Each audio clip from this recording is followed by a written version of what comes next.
अब दास इसलिए बुरा कहलाता है कि सच्चाई कहनी पड़ेगी मैंने, क्योंकि मेरे भगवान ने ड्यूटी ला दी। अब किसी ने तो सिर फुड़वाना ही पड़ेगा भाई, इस जनता को जगाने के लिए, इस भोली आत्माओं का कल्याण कराने के लिए। और जब ये जाग जाएंगे फिर आप पर झंडा उठा लेंगे भगवान का। फिर ये आप पर होंगे ऊपर न मुंह करके, जो नकली आचार्य बने बैठे, गुरु बने बैठे हैं, इनकी दुकान बंद हो जाएंगी। ये छुपते फिरेंगे, किताब विदेश में जाकर बसेंगे, ढूंढे भी नहीं पाओगे। अपने अनुयायियों का सामना नहीं कर सकेंगे एक दिन, इतना ज्ञान युक्त कर दूंगा इन प्राणियों को। और ये इनकी रांद कटी, ये गैर संसार जा गया। बात ये डाल रहे, झूठ बोलता है, क्या जाने वो। अब मैं तो नहीं जानता, पर अपने सदग्रंथ तो अपने सामने है, इन्हें तो देख लो। पुण्यात्मा, ये सदग्रंथ जो हैं,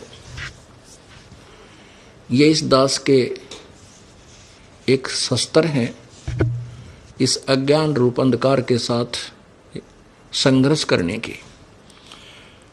इन सदग्रंथों की दास को आवश्यकता बिल्कुल नहीं थी, क्योंकि जो दास को ज्ञान मिला है वो यथार्थ ज्ञान है, तत्व ज्ञान है।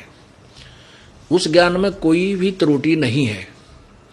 उस यथार्थ ज्ञान को, जो कबीर वाणी को, कबीर परमेश्वर द्वारा स्वयं दिए हुए पांचवें ज्ञान को, उस सच्चे ज्ञान को सच्चा ही सिद्ध करने के लिए इन सहयोगी सदग्रंथों का सहारा लेना पड़ता, जिसको आप जी सत्य मानते हैं।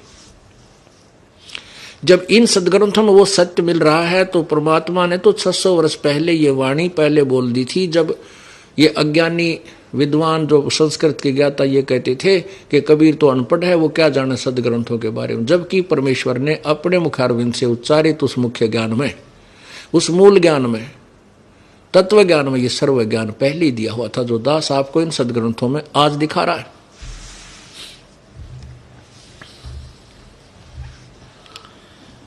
अब मेरे लिए ये इसलिए आवश्यक हो गए, जैसे दास कह दे कहीं खड़ा होकर या सत्संग में भी कि ब्रह्मा विष्णु महेश के माता पिता हैं, नासवान हैं, ये काल के बेटे हैं, तो दुनिया मेरा सिर फोड़ दे कि अच्छा बेवकूफ है, ये ब्रह्मा विष्णु महेश को ऐसे कहता है।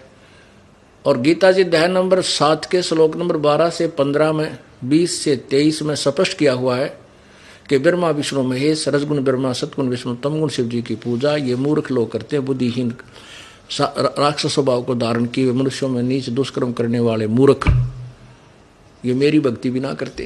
यानी काल कहता, ब्रह्म कहता है, मुझे भी ना बजते, ब्रह्मा विष्णु महेश तक सीमित हो गए। और ये शब्द जब अगर किसी प्रमाण के कह दिए जाए तो रोज पटू दिनों में कई वह। इसलिए ये सदग्रंथ आपके समक्ष दिखाने पड़ते हैं। मेरे लिए तो ऐसे हैं जैसे अंधे की लालटेन होती है। एक अंधा रास्ते में अंधेरे में जा रहा था, हाथ में लालटेन लिए था, आगे से बच्चे आ रहे थे उछल कूद मचाते हुए। उस अंधे ने आवाज लगाई, बेटा देखना मैं अंधा हूं, देखना ध्यान से चलना मैं अंधा हूं। वो बच्चे आकर के कहने लगे, बाबा क्या सचमुच तुम अंधे हो? हाँ कहा बेटा मैं, मुझे दिखाई नहीं देता। फिर तुमने अंधेरे में लालटेन किस लिए लिया है? कि तुम आंखों वालों के लिए कहीं मेरे में टक्कर ना मार दो, इस लालटेन की रोशनी में एक तरफ से हो जाओ। तो पुण्यात्माओं, ये सदग्रंथ दास की लालटेन है, ताकि ब्रह्मा विष्णु महेश के पुजारी मेरा सिर ना फोड़ दे, मेरे गिल ना टकरावें। इन सदग्रंथों की रोशनी तो दूर हो जाते, एकदम देखते ही फिक्के होकर के साइड पकड़ जाते। इसलिए इनका दिखाना मेरे लिए आवश्यक हो गए। ढेर सारे खरीद रखे सारे, ये मुझे जरूरत नहीं थी इनकी, क्योंकि जो परमात्मा ने ज्ञान दिया वो सत्य है, मैंने इनसे मिला चुका था मैं। अब आपको ये सत्य ज्ञान सत्य सिद्ध करने के लिए रह कर ये सदग्रंथ एक पॉइंट पर दिखाने पड़ रहे। जब तक आप इनको आंखों नहीं देखोगे तब तक आप इस दास की बात पर कोई विश्वास नहीं कर पाओगे। पुण्यात्माओं, प्रथम बार जो प्राणी इस सत्संग को सुनेगा वो ये सोचता है कि संत मेंटल दिखा है, ये क्या बेतुकी बातें कर रहा है, हमने कभी ऐसा सुना नहीं। पुण्यात्माओं, जो भी ज्ञान होता है वो सुनने से ही होता है। अपना जन्म पवित्र हिंदू धर्म में हुआ तो हमने हिंदू धर्म की जो लोकवेद था वो सुना, और उसको सुनते सुनते कान थक गए, बहरे हो गए, और हमने ब्रह्मा विष्णु महेश अजरो अमर है, सर्वशक्तिमान है, इनके कोई माता पिता नहीं, इनके ये सभी के ये सृष्टि करता है, हमारे कान पक चुके थे। जबकि इनके इतिहास में ब्रह्मा विष्णु महेश की जीवनी में, अर्थात शिव पुराण, विष्णु पुराण, दुर्गा पुराण के अंदर लिखा हुआ कि नासवान है, ये अजर अमर नहीं है, ये सर्वशक्तिमान नहीं है, इनके जन्म मृत्यु होता है, ये स्वयं स्वीकार करते हैं। हमारे जो पूर्व गुरु थे हिंदू धर्म के, वो अज्ञानी थे, घोर अज्ञानी थे। जो टीचर अपने सिलेबस से परिचित नहीं है वो टीचर नहीं, वो दुश्मन है उस विद्यार्थियों का। हमारा सिलेबस 18 पुराण, श्री मद्भगवत गीता और 4 पवित्र वेद, और 5वां वेद से तो आप परिचित नहीं थे, लेकिन हिंदू धर्म के जो शास्त्र माने जाते हैं, वैसे तो विश्व के अंदर के सभी प्राणियों के लिए ही ये सदग्रंथ है, क्योंकि पवित्र 4 वेद, पवित्र श्रीमद् भगवत गीता, पवित्र 18 पुराण उस समय रचे गए थे, उस समय लिखे गए थे जब ना कोई धर्म था, ना हिंदू था, ना मुसलमान, सिख, ना ईसाई।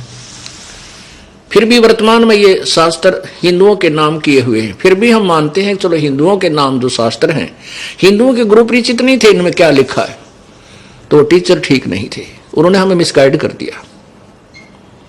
इसी कारण से पवित्र हिंदू धर्म के अंदर इतने विकार पैदा हो गए, क्योंकि जो लाभ हम भगवान से लेने के लिए चले थे वो नहीं मिले, क्योंकि ब्रह्मा विष्णु महेश केवल वर्क डन दे सकते हैं, किया हुआ कर्म ही दे सकते हैं जो आपका पूर्व जन्म का है। इसमें कोई परिवर्तन ब्रह्मा विष्णु महेश नहीं कर सकते।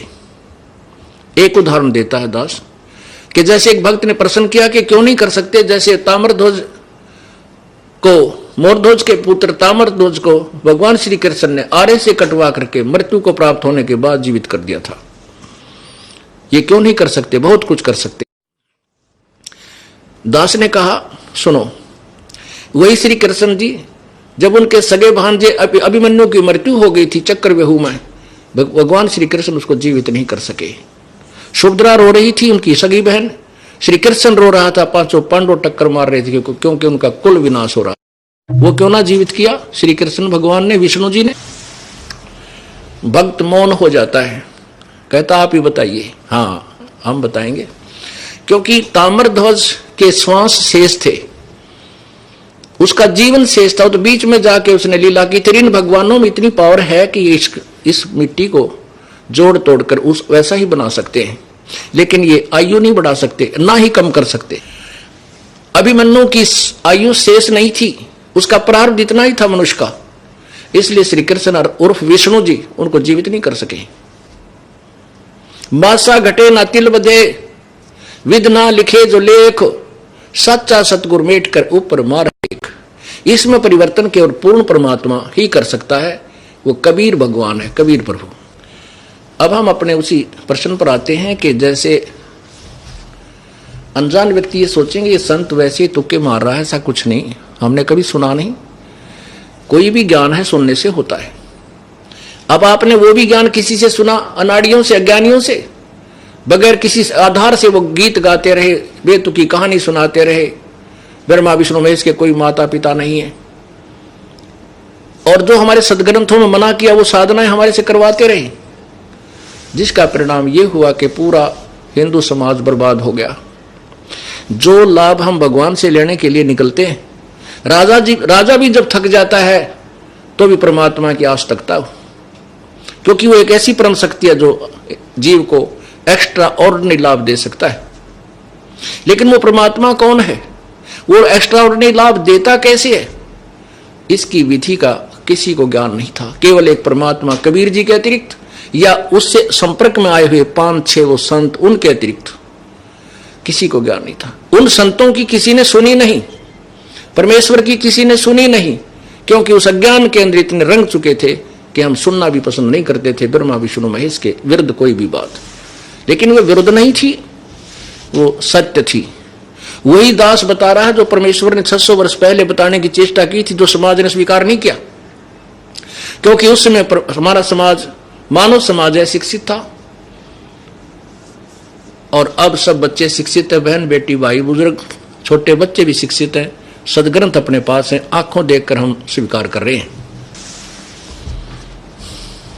अब ये समय परमात्मा ने पहले सिलेक्ट किया था कि इस बिचली पीढ़ी जब आएगी, जब देखूंगा इन्हें।